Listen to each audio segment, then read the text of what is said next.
What up though, y'all? It's Chris. Appreciate you connecting with me while I do these 10,000 darn steps. Detroit Eastern Market is where we at. So something just happened right here behind me in Shed 5. And it inspired me to make this a video topic. And it's about black folks discriminating against other black folks. So let me give you some context of how I came to this. Right behind me in Shed 5, there's a community event going on. It's public. People in the area can come show up. They have different activities. They have different plugs for jobs and whatnot.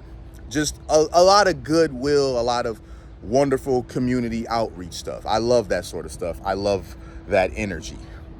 So out here, went in and took a little break, went in there to just kind of, see what's all happening and whatnot. A guy walks up to me. Now, mind you, I haven't even been in there 30 seconds. And this is a public community event. That's important for you to understand that. A guy walks up to me and he wants to know, like, what is my business here? And I'm just like, well, what do you mean? He was like, this is a private event. And I'm just like, no, it's not a private event. This is a public event. This is a community outreach thing that anybody can come to. And he started to like back off, like when I, mentioned that. I don't know if this was like just a shit test to see if I knew what was going on. I really don't know. But I'm like, I just need to go ahead and get back to walking. I really don't want to put any more energy to this. So I'm walking towards the door. He's walking with me.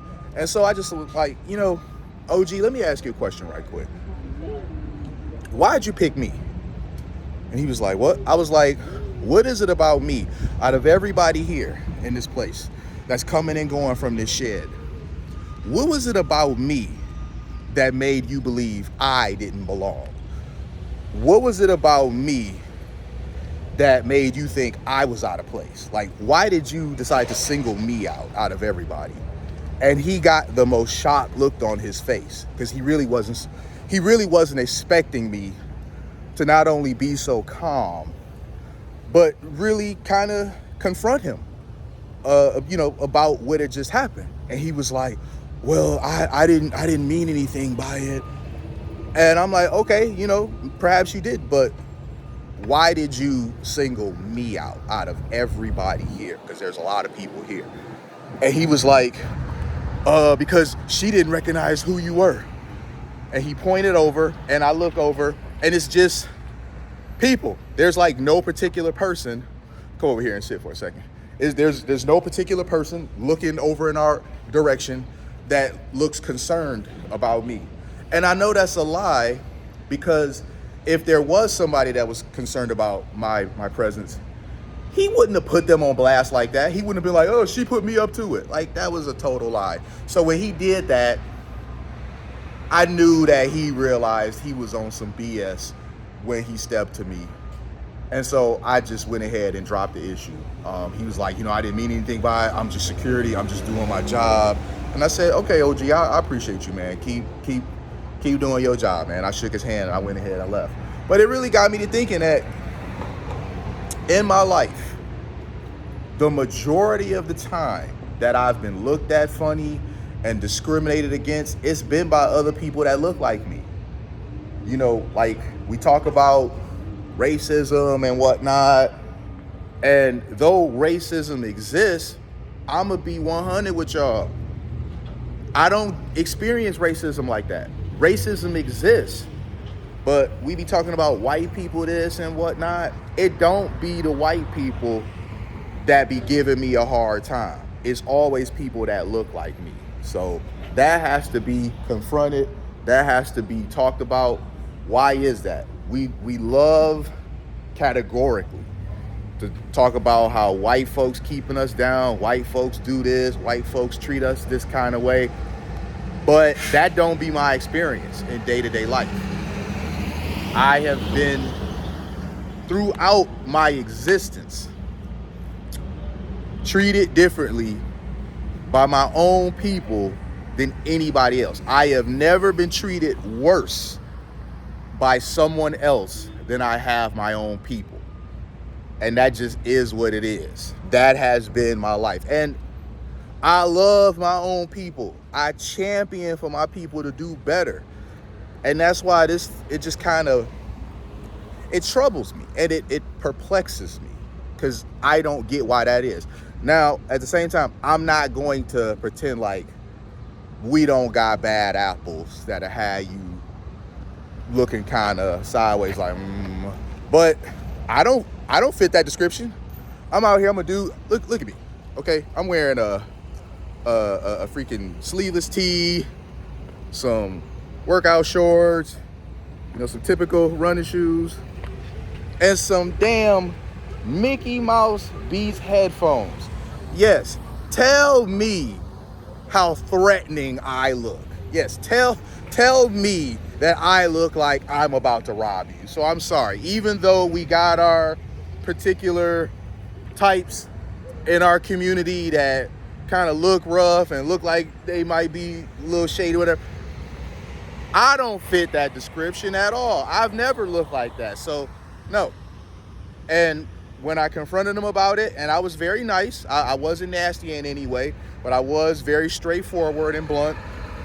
Why'd you pick me of all people, man? Out of everybody here, how'd you come to the conclusion that I didn't belong? Why'd you single me out?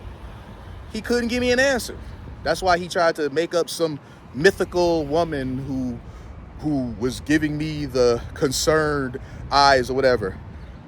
Nobody in there was looking like that, man, because as I said, it's a community event where people freely come and go.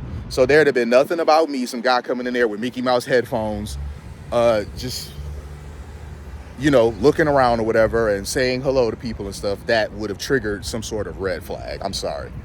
But when he did that, I knew that he knew he messed up. So he probably won't do that again. But why are you doing that to people at all? So I mean, that's what I wonder, man. Like, why do black folks do that to other black folks? Why are we like that towards each other?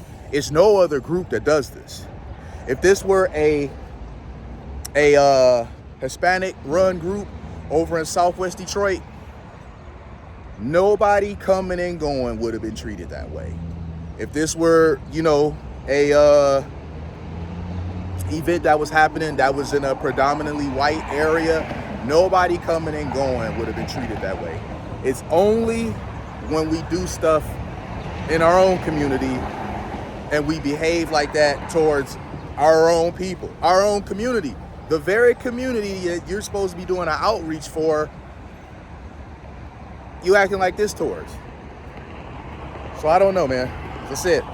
The most hate, the most discrimination that I've gotten in my life has been from people that look just like me. And that's always been a bit perplexing. So I don't know. Let me know what y'all think about this topic, man. This just happened. So I thought I'd make a video out of it and share this with y'all, this experience, and get y'all feedback. Hit me with them comments. Tell me what y'all think.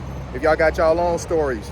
Hey, shout out to y'all that be sharing y'all stories in the comments, man. Some of y'all be for real writing like novels, and I read all of it. I kid you not. It was a video I was looking at a comment for yesterday. The guy wrote like an essay telling me his story, his experience. He had correct spelling, correct punctuation. It was broken down into different paragraphs. I absolutely loved it. I love that he put that sort of time and investment in to share his story with me.